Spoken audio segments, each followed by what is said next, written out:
So how did that come about? The first Foo Fighters record. I mean, this is a huge band.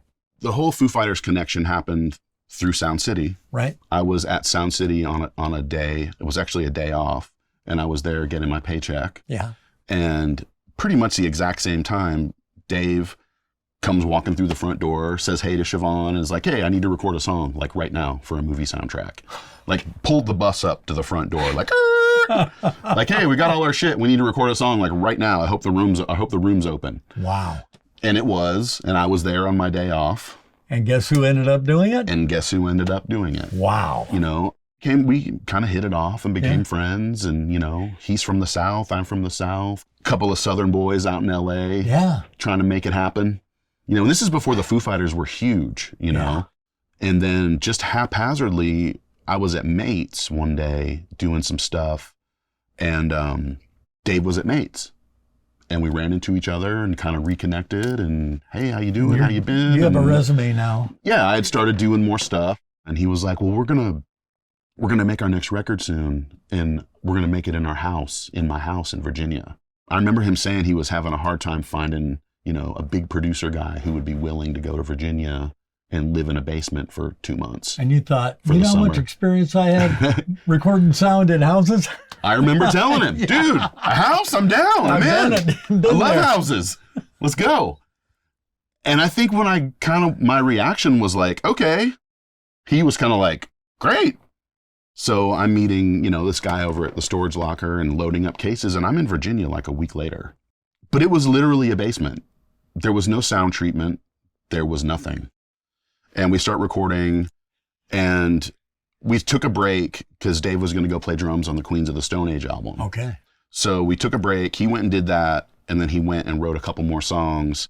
And then we went back to Virginia, and this time it was just me. Ah. The previous producer had another gig he had to do, and he couldn't get out of it. So he had to go do it. I know, right? So then it was just me and Dave and the band at the house. So we were just totally dug in. Super bonded. Oh my God, we were so vibed out. It was awesome. It was just me and Dave and Taylor. Yeah. We had a fucking blast. And we went in there and started recording some new songs. We had Times Like These, and we had Low, and we had Halo. Good Lord. And then we looked at the other songs, and we were like, man, these new versions crush those other versions. Let's redo All My Life. Basically, we redid everything, and we added Times Like These and a couple other new songs. I just remember it kind of being like a whirlwind, you know, because I was right in the middle of it, but this was a whole new level of being in. So we finished the record comes out, boom, fucking All My Life hits the radio and goes to straight to number one. I think it debuted like first week at like number 17, and then the next week it was just like, boom, number one. And it was all over K-Rock. Yeah. I mean, you couldn't go anywhere without hearing that song. And it was like, okay, all right, wow.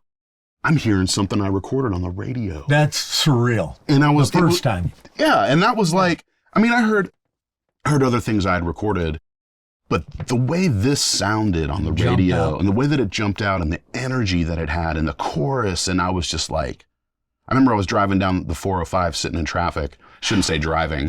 Yeah. You're waddling down 405. Lurching down the 405. And I remember it came on the radio, and I just had this feeling of like, whoa, this might be something here. Yes. This might fucking be something. Yeah. So it's doing really, really good week after week after week. And the band is blowing up. They're getting huge. And then boom, we win a Grammy. The band gets a Grammy for Best Rock Performance for All My Life. Oh, man. And we went to the ceremony in New York at Madison Square Garden. We were like up in the nosebleeds, man. We were like all the way in the back. You couldn't even see what was happening down there. We were so far away. But if you watch that, you can hear us going, whoa! Like echoing up in the back. It's like me and my wife, Amber. We're just like, yes! You know? But that changed everything. Oh, yeah. That changed everything. First of all, I didn't even really realize what that was. That's like the trophy of what we do. Yeah. That's like the winning the Super Bowl or getting the fucking Stanley Cup. It is. I mean, holding that statue means that you're being appreciated for something you've done. People love what you did. Yes. And you sat there and tracked that. Yeah. You sat there and had your heart and soul in it like they did. Yeah. This feels like one of those magic Yeah. records where Yeah. everybody's right on the same plane. You know, and I remember vividly doing the vocals for All My Life in times like these, you know, Dave sitting on the couch with a U-47 and me just sitting in the chair, just kind of like the board, like this, doing it in the control room with headphones on. Yeah. And I remember there was a window behind him and he used to be able to see the sun starting to come up, like morning dusk. Yeah. And in between the takes, you could hear birds chirping in the mic. Wow.